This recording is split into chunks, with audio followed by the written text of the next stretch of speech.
नोटों पर छपी नई तस्वीर। बांग्लादेश की सुबह हमेशा हलचल भरी रही हैं, लेकिन जून 2025 की पहली सुबह एक अलग ही संदेश लेकर आई। बांग्लादेश बैंक ने घोषणा की कि 20, 50 और 1000 टका के नए नोट जारी किए जा रहे हैं। इन नोटों पर अब तक बांग्लादेश के संस्थापक बंगबंधु शेख मुजीबुर रहमान की तस्वीर नहीं थी। इसके बजाय नए 20 टका के नोट पर प्राचीन कांटाजू मंदिर और सोमपुरा महाविहार की छवियां थी, जो बांग्लादेश की गहरी सांस्कृतिक और धार्मिक जड़ों को दर्शाती थी। अन्य नोटों पर भी बंगाली परंपराएं और जुलाई 2024 के छात्र आंदोलन से जुड़ी ग्राफिटी शामिल थी। ये सिर्फ मुद्रा का बदलाव नहीं था, ये देश की पहचान को फिर से गढ़ने की एक बड़ी कोशिश थी। अचानक बदलती राजनीति, हसीना का प्रस्थान और नई सरकार का उदय, ये सब जुलाई 2024 के बड़े छात्र जन आंदोलन के बाद शुरू हुआ। इस आंदोलन ने तत्कालीन प्रधानमंत्री शेख हसीना को पद छोड़ने पर मजबूर कर दिया और उन्हें भारत में शरण लेनी पड़ी। इसके बाद नोबेल पुरस्कार विजेता मोहम्मद यूनुस के नेतृत्व में एक अंतरिम सरकार का गठन हुआ। यह नई सरकार ही थी जिसने इन नोटों के बदलाव का निर्णय लिया, जो शेख मुजीबुर रहमान की विरासत को सार्वजनिक जीवन से हटाने के एक बड़े अभियान का हिस्सा था। उनकी मूर्तियों और चित्रों को हटाया गया और ढाका में उनके निवास धनमंडी 32 को भी प्रदर्शनकारियों ने क्षतिग्रस्त कर दिया था। पड़ोसी देशों की निगाहें, कौन खुश, कौन चिंतित? बांग्लादेश में हुए इस बड़े बदलाव पर पड़ोसी देशों की प्रतिक्रियाएं मिलीजुली थी, खासकर भारत और चीन की। भारत की चिंता, शेख हसीना की सरकार का पतन और शेख मुजीब की विरासत को हटाने के प्रयासों ने भारत को चिंतित कर दिया।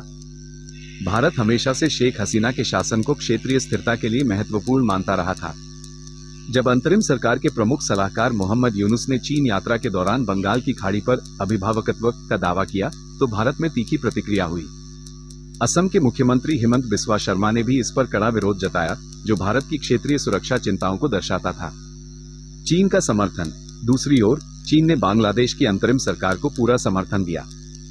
चीन ने आर्थिक और तकनीकी सहयोग बढ़ाने का वादा किया, जो दर्शाता है कि वह बांग्लादेश में बढ़ती अस्थिरता के बीच अपने प्रभाव को मजबूत करना चाहता है। अमेरिका और जापान की भूमिका, अमेरिका और जापान भी बांग्लादेश की स्थिरता में गहरी रुचि रखते हैं। उनकी रुचि विशेष रूप से इंडो पैसिफिक रणनीति के संदर्भ में थी। अमेरिका ने शासन, सामाजिक, मानव और आर्थिक अवसरों को बढ़ावा देने के लिए $202 मिलियन का अनुदान भी प्रदान किया, जो इस क्षेत्र में उनके रणनीतिक हितों को दर्शाता है। जनता की प्रतिक्रिया, एक बंटा हुआ देश। बांग्लादेश के भीतर इन बदलावों पर जनता की राय बंटी हुई थी। कुछ लोग इसे शेख हसीना के शासन के खिलाफ हुए जन आक्रोश का स्वाभाविक परिणाम मानते थे। वे इसे एक नए युग की शुरुआत के रूप में देखते थे, जहां राष्ट्र की पहचान केवल एक व्यक्ति से नहीं जुड़ी थी। लेकिन कई अन्य लोग इसे राष्ट्रपिता शेख मुजीबुर रहमान के प्रति अनादर के रूप में देखते थे। उनके लिए शेख मुजीब को इतिहास से मिटाने की कोशिश देश के स्वतंत्रता संग्राम और उसके इतिहास के साथ अन्याय थी। राजनीतिक विश्लेषकों का मानना था कि अंतरिम सरकार ने छात्र आंदोलन के भारी दबाव में ये कदम उठाए थे, जिससे देश में वैचारिक विभाजन और भी गहरा हो गया। निष्कर्ष, एक बदलता बांग्लादेश।